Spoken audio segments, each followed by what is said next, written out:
കാലാതീതം കാവ്യവിസ്മയം എന്ന യൂണിറ്റിലെ രണ്ടാമത്തെ പാഠമാണ് ഋതുയോഗം.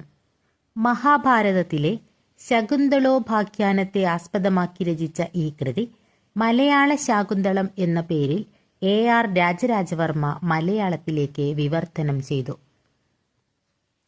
അതിലെ ഒരു ഭാഗമാണ് ഋതുയോഗം. ഇതൊരു നാടകമാണ്. ഹസ്തിനപുരിയിലെ രാജാവായ ദുഷ്യന്തൻ നായാട്ടിനായി മാലിനി നദീതീരത്തുള്ള കണ്വാശ്രമത്തിൽ എത്തുന്നു. കണ്വമഹർഷി തന്റെ വളർത്തുമകളായ ശകുന്തളയുടെ വളർത്തുദോഷം പരിഹരിക്കുന്നതിനായി സോമതീർത്ഥത്തിലേക്ക് പോയിരുന്നു. ശകുന്തളയും തോഴിമാരും ചേർന്ന് ദുഷ്യന്തനെ ആതിഥ്യ മര്യാദയനുസരിച്ച് സൽക്കരിക്കുകയും ശകുന്തളയും ദുഷ്യന്തനും പ്രണയത്തിലാവുകയും ഗാന്ധർവ വിധിപ്രകാരം വിവാഹിതരാവുകയും ചെയ്യുന്നു.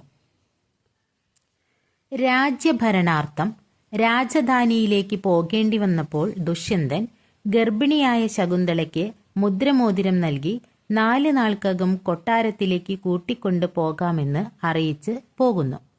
ചിന്താകുലയായ ശകുന്തള ആശ്രമത്തിലെത്തിയ ക്ഷിപ്രകോപിയായ ദുർവാസാവിനെ കണ്ടില്ല.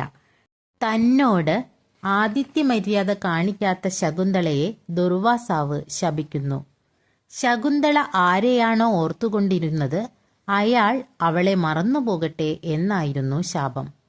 ശാപവാക്കുകൾ കേട്ട സഖിമാരായ അനസൂയയും പ്രിയംവദയും മഹർഷിയെ അനുനയിപ്പിച്ച് പരിഹാരം തേടുന്നു. ശകുന്തള ആരെയാണ് ഓർത്തുപോയത് അയാളെ എന്തെങ്കിലും ഒരു അടയാളം കാണിച്ചാൽ ശാപമോക്ഷം ലഭിക്കുമെന്ന് ദുർവാസാവ് പറഞ്ഞു. മുദ്രമോതിരം ശകുന്തളയുടെ കയ്യിലുണ്ടായിരുന്നതിനാൽ സഖിമാർ ആശ്വസിക്കുന്നു. ആശ്രമത്തിലെത്തിയ കണ്വമഹർഷി ദിവ്യദൃഷ്ടി കൊണ്ട് കാര്യങ്ങൾ മനസ്സിലാക്കി ഗർഭിണിയായ ശകുന്തളയെ ശിഷ്യരോടൊപ്പം കൊട്ടാരത്തിലേക്ക് യാത്രയാക്കുന്നു. യാത്രാമധ്യേ മുദ്രമോതിരം നഷ്ടപ്പെടുന്നു. കൊട്ടാരത്തിലെത്തിയ ശകുന്തളയെ ദുർവാസാവിന്റെ ശാപം മൂലം ദുഷ്യന്തൻ തിരിച്ചറിഞ്ഞില്ല. ദുഷ്യന്തൻ അപമാനിച്ച് തിരിച്ചയച്ച ശകുന്തളയെ മാതാവായ മേനക കൂട്ടിക്കൊണ്ടുപോയി. മാരീചാശ്രമത്തിൽ വെച്ച് ശകുന്തള സർവധമനനെ പ്രസവിച്ചു. ഒരു മുക്കുവനിൽ നിന്നും മുദ്രമോതിരം വീണ്ടെടുക്കുകയും അത് കണ്ട ദുഷ്യന്തന് ശകുന്തളയെ ഓർമ്മ വരികയും ചെയ്തു. ദേവാസുരയുദ്ധത്തിൽ വിജയിയായി ഇന്ദ്രതേരാളിയായ മാധലിയോടൊപ്പം ഭൂമിയിലേക്ക് വരുമ്പോൾ ദുഷ്യന്തൻ മാരീചാശ്രമത്തിൽ എത്തുന്നു. ബാലനായ സർവധമനനെ കാണുന്നു.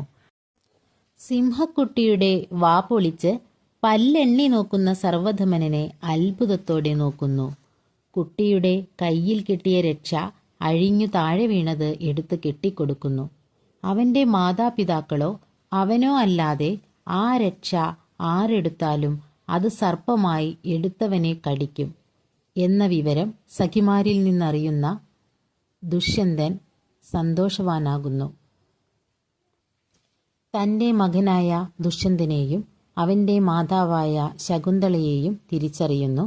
തന്റെ കയ്യിലുണ്ടായിരുന്ന മുദ്രമോതിരം ശകുന്തളയെ അണിയിക്കുകയും താൻ ചെയ്തുപോയ തെറ്റുകൾക്ക് മാപ്പപേക്ഷിക്കുകയും ചെയ്യുന്നു.